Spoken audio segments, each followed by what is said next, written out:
welcome back to my channel, Brittany Saves. So this morning, I thought it would be fun and beneficial to show some of you guys how I make Taylor's baby food. So instead of buying the store-bought, sitting on the shelf, jarred baby food, this time around, baby number 3, I started making homemade baby food. And honestly, it saves money, it's fresher, and I just feel really great as a mom making her food at home.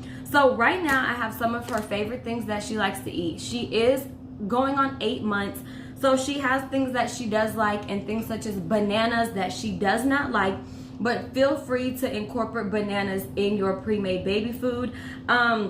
But I'm more, when I was trying them with her, I would just smash the bananas up versus really doing much with them because they already are soft, but Taylor just does not, it doesn't sit well with her tummy, so we don't do the whole bananas. But when it comes to bananas and avocados, I do just pre-mash those and get them really like pureed, and then she would just eat them. But for the sake of everything else that has to be really cooked down, right now I have some apples, I have some peaches, we have pears, carrots, and all of this is organic, but feel free to purchase what's within your budget and what you feel, comfortable purchasing for your baby.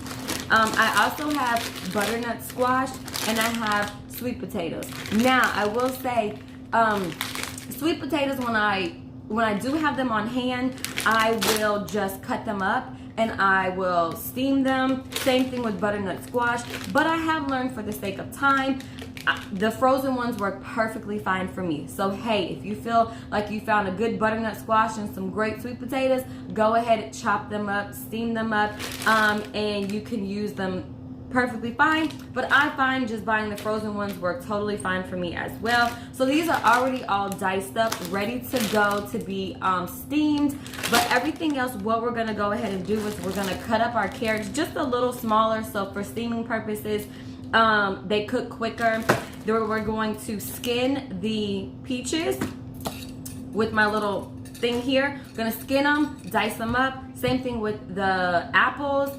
Take all the skin off, dice them up with the pears as well. I also have my Ninja here, and this is nothing I went out and bought. I've had this in my kitchen, but they do have the little baby ones. I know sometimes first-time moms want to buy all the little cutesy things. Feel free, but honestly, you don't have to come out of pocket a whole lot of money just to make this happen. So if you have a blender, that works just as well. The one thing I would say when it comes to blending is I did find when I was testing out just foods with her, I would buy 1 apple and I would put it in here, or 1 pear, and the blades don't catch it as quickly, so it wouldn't get it as fine, if that makes any sense. So I do find that at least going with 2 fruits, fill it up enough to get it, going. And I'll show you guys that when it's time for that. And then only other thing else I use are some ice trays. Now this is just something I find to be really easy as far as having them already frozen and prepared. So without further ado, I'm gonna go ahead, I'm gonna chop everything up. All right, guys, so I've got a majority of the fruits and the vegetables cut up. Here we have the peaches. So I'm just gonna show you guys how I steam them up. I put the peaches in here. There's no right or wrong way of cutting, but I do suggest making them a little smaller, especially like the apples and the carrots, just because it speeds up the steaming process. With the peaches and the pears, they're normally already pretty soft, so it takes really no time to get those already steamed up. So all I do is I add a little bit of water just to, create that steam. And then I'm gonna put it on the stove on a medium high. You do wanna watch them because we don't want the water going out or overcooking them, burning them, or anything like that. And then in this pot, I'm gonna stick the carrots in here. Then I'm gonna put the apples in another pot, and we're gonna let it all cook up. They are gonna cook at different times, so I'll kind of let you guys know how long the carrots, the apples, and the peaches and the pears and all of them cook up. But for sure, the carrots are gonna take a lot longer than the peaches. All right, guys, so as you can see, we have a couple of things on the stove. I have the carrots over here, which I did decide to put them on a higher temperature because I do want them to get at least a boil going, and then I'll reduce the heat down some so they can just continue to soften up. The peaches are going to be done fairly quickly, 5 to 7 minutes. It doesn't take much time. As you can see, they're starting to boil. And I'll just take a fork, and once I feel that they're really tender, I will take them out, but they definitely need a few more minutes there. And then I have the apples over here, and I just do the same thing. Once I feel that they're pretty soft, they definitely still have a crunch to them, so these still need some to go. If I find that some of the water has boiled out, which is why I just suggest continuing to check on them, I just keep a little cup here and I'll pour a little more water in there because I don't want them to ever get dried and start sticking to the pan or burning or anything like that. And other than that, once I get the peaches out, I will throw in my pears, but I only have so much room to do so many things at one time, which is another reason it makes getting the frozen butternut squash, sweet potatoes sometimes a lot quicker, because you can definitely pop those in the microwave, which I will do last, just because they're so much faster. I put them in the microwave for just a few minutes, well, I think 5 to 6 minutes. They steam up. I throw them into the blender or my Ninja with a little bit of water, and it purees those up. So I do those a little more last because it's not so much prep time as all of everything else. So we're gonna let these continue to cook up, and we'll be back in a few minutes to check on everything. Guys, so the peaches have been in here. They're nice and tender. I mean, they're just very, very soft here. So what I'm gonna do is we're gonna go put these in my Ninja. I'm gonna put the pears in here and get them going. The apples have been going for about 12 minutes, but they still need a little more time. And the carrots, I definitely had to put more time on those. So let me show you guys how I go ahead and I get them in the Ninja. All right, guys. So I do go ahead and put, excuse me, the juices, a lot of the water in there. Sorry, I can't see that well from over here. I pour a little bit out, but it does help to get it pureed, because Taylor is still little, so I do like to get a lot of it really soft in here. All right, so I'll just get them all in there. All right, guys, so once it's all in there, I just take, and you see how this is what I mean by when you do 2 in my Ninja. Your blender may be different, but it actually feels over that blade, so it helps really get it chopped up and pureed really finely.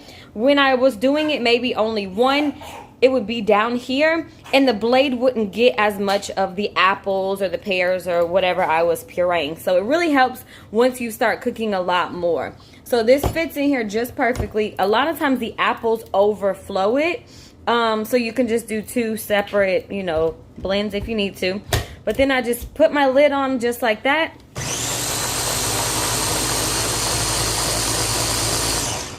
And it purees up really nicely, you see, and it's like steaming because it's so hot.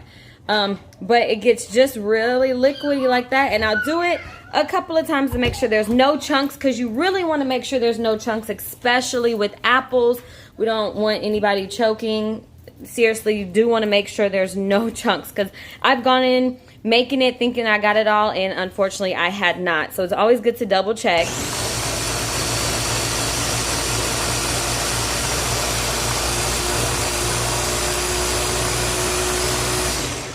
And I have a lot of juice, as you guys can see. It's like kind of coming out of there. Not a big deal though.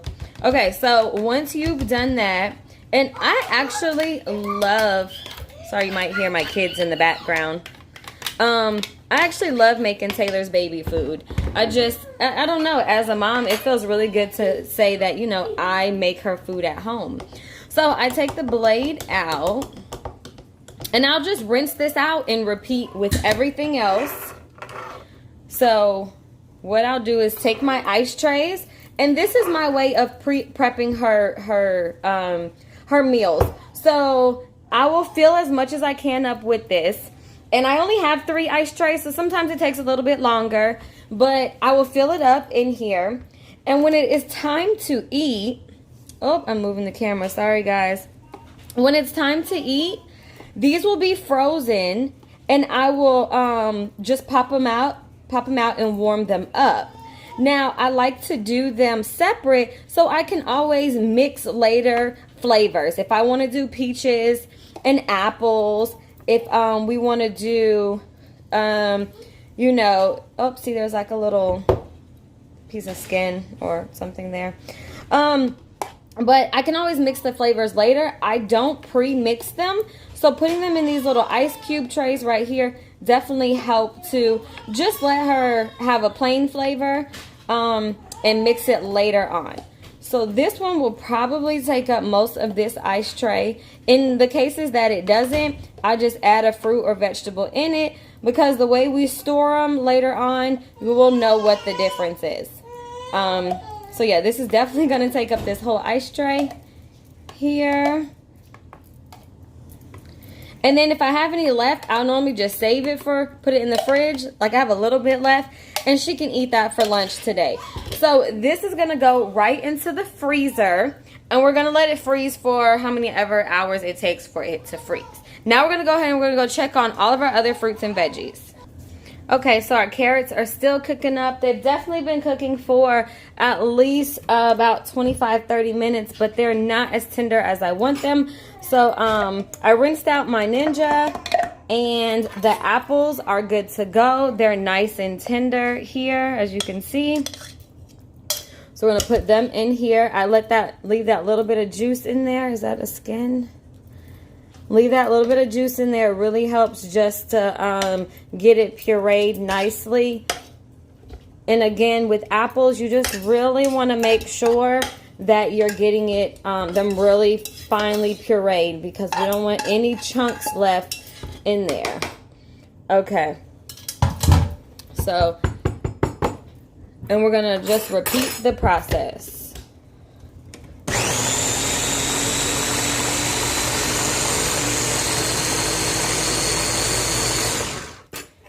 Then put some of the ones that are on the side. Now, I don't add anything to Taylor's food, no cinnamon or anything like that. I really just puree it, let all the natural sweetness come out of the fruits and vegetables, and she absolutely loves it.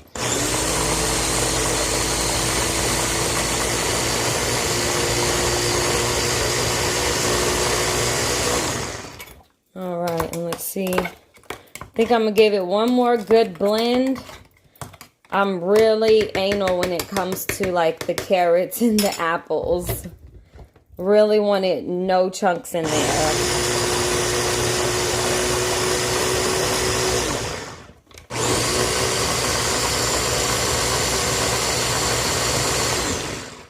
Okay, so I think that's good.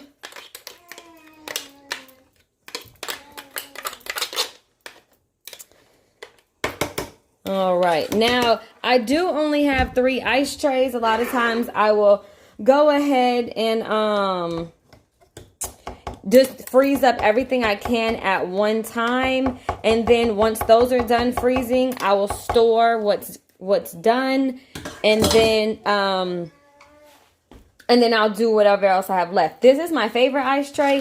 It has a lid, so it definitely makes for storing really easy, because yeah, I can stack this one on top or on the bottom, and it's easier to stack in my freezer because I can do it like this, and then I kind of put this one on top. But I wish I had lids for all of them, because it definitely makes it easier when my freezer is completely full. So I'll make some room in there though. All right, so it looks like we're good. I see no chunks. It's nicely pureed. You okay, honey?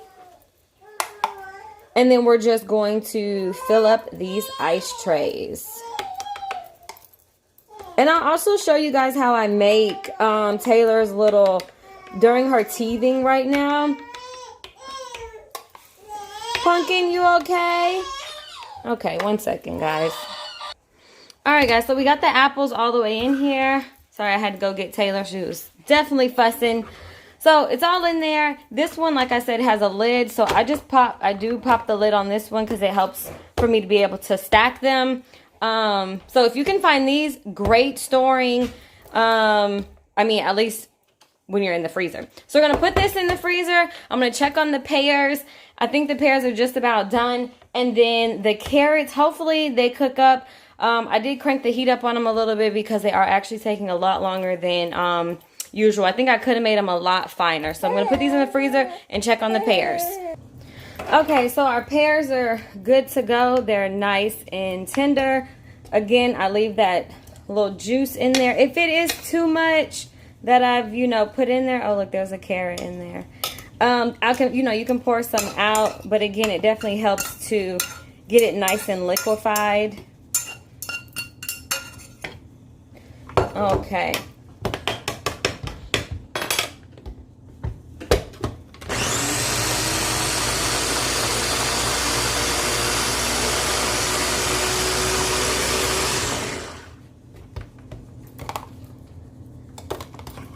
Yeah, see, pears and peaches normally don't take long just because they're already so soft. Give it one more good puree. Alright, good morning guys and welcome back to my channel. So, it has been a few days since I did the video with shooting how I made Taylor's baby food. But I'm here to show you the end result. So here are all the foods that I made. We have our fruits such as the pears, peaches, apples. Over here we have carrots, sweet potatoes, and butternut squash. So these will last Taylor a couple of weeks. She is 8 months as of tomorrow. So she's eating about 3 of these cubes. But I just wanted to show you guys how simple and easy it is to make homemade baby food. This is what the final result looks like, if you guys can see here. They're really just pop them out of the ice cubes, out of the trays. I stick them in a Ziploc baggie. I write peaches, pears, whatever it is, and I'll normally put the date on them.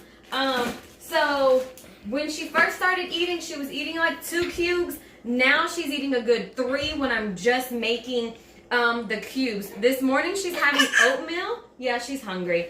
She's having oatmeal with a little bit of apples in it. So what I do is I'll take a little bit of this Gerber baby oatmeal or rice. This, I'll make a little bit of it, just a small bit, and I'll add it to the bananas. Or I'll add it to, add it to the apples. Taylor doesn't like bananas.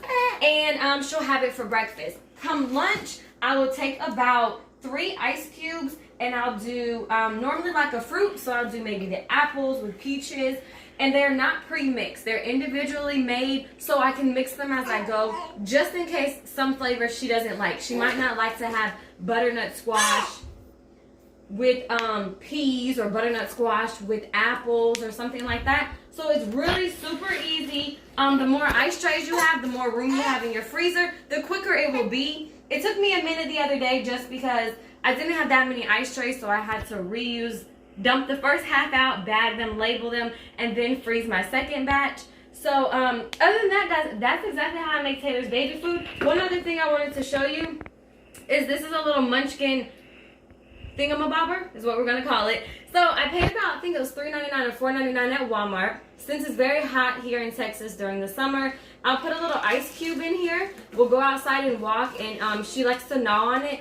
Or when I'm cleaning the kitchen and she's just sitting around here and wants something to snack on, I'll take one of the fruits and I'll just pop it out and I'll cut it in half and I'll stick it in here, close it up, and she'll hold it and she'll gnaw on it. See, right now she might think something's in there, but there's nothing in there because she's eating breakfast. But other than that, guys, thanks for watching. I'm telling you, making baby food at home is so worth it and it is so easy. If you like this video, please give it a thumbs up. And don't forget to subscribe to my channel.